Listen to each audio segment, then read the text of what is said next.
The other night, I was laid in bed thinking about food. You know, as you do.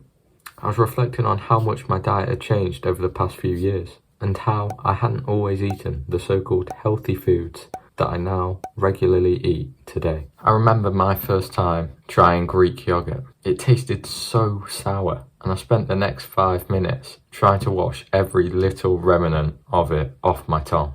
I think I first heard of avocado on a YouTube video that explained great foods to help you put on muscle. I originally thought this was another high protein food, and it was only when I went to log it on MyFitnessPal that my heart skipped a beat and I saw that it was just fat.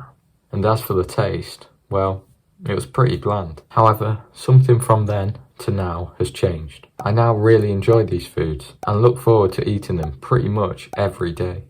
But how have I done this? Well, to make it easier, I think there are 3 reasons. And therefore, these are my top 3 tips that I'll give you to help improve your healthy eating habits. Starting with what I think was most important for me. The first is appreciating the food for its health. This refers to understanding what this food or meal is doing for your body, whether that's providing good protein to help your muscles recover, good quality carbs to fuel your next workout, or healthy fats to ensure that the cells in your body are able to carry out their required function. Thinking like this goes a long way in deciding what you should be eating for your body rather than what your mind is telling you would taste nicer at that current moment in time. Aiming to have this focus with each meal is a great way to structure your diet for the majority of the time. For example, you just got back from the gym, you need to eat. Your mind might be saying, you worked hard, you deserve a donut, but by prioritizing what your body needs, for example, a nice chicken stir fry, can be much more persuading. The next thing you can do is to really focus on how you feel after you've eaten.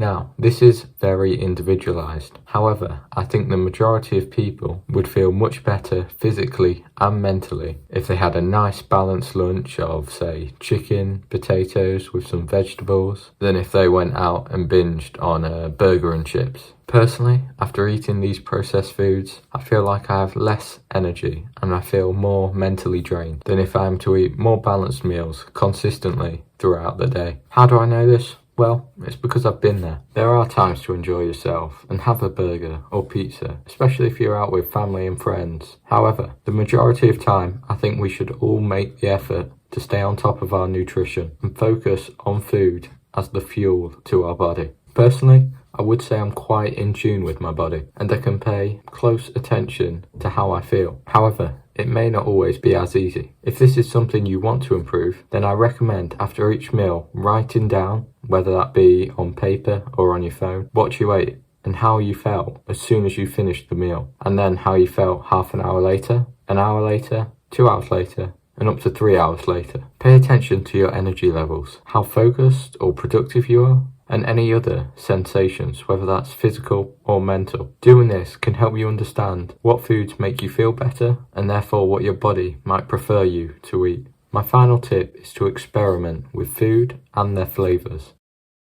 Now, I know I sound like every parent telling their kid to try what's on their plate before they say they don't like it, but it is true. You don't know if you've never tried. Like I say, the first time I tried Greek yogurt, it was way too sour. Peanut butter was too nutty, avocado tasted bland, and oats were even blander. But by experimenting with different meals and combining certain foods, you can make these foods into amazing tasting meals. Seasonings are your friend, so experiment with them and try new combinations. They can completely change the taste of a meal. Some examples of how I incorporate these foods are my protein oats, which is linked in the description below, and I'm also really enjoying seasoning both my chicken and potatoes with mild chili powder, cumin and mixed herbs. Now, when trying new foods, there will be individual variants, and after consistently trying them, you may still not like it. However, we are fortunate enough now to have an amazing variety of choices, so find some healthy alternatives. Finally, there's just one last thing I want to mention, and that is having focused on eating minimally processed whole foods for some time now, my craving and desire to binge on a burger is almost non-existent.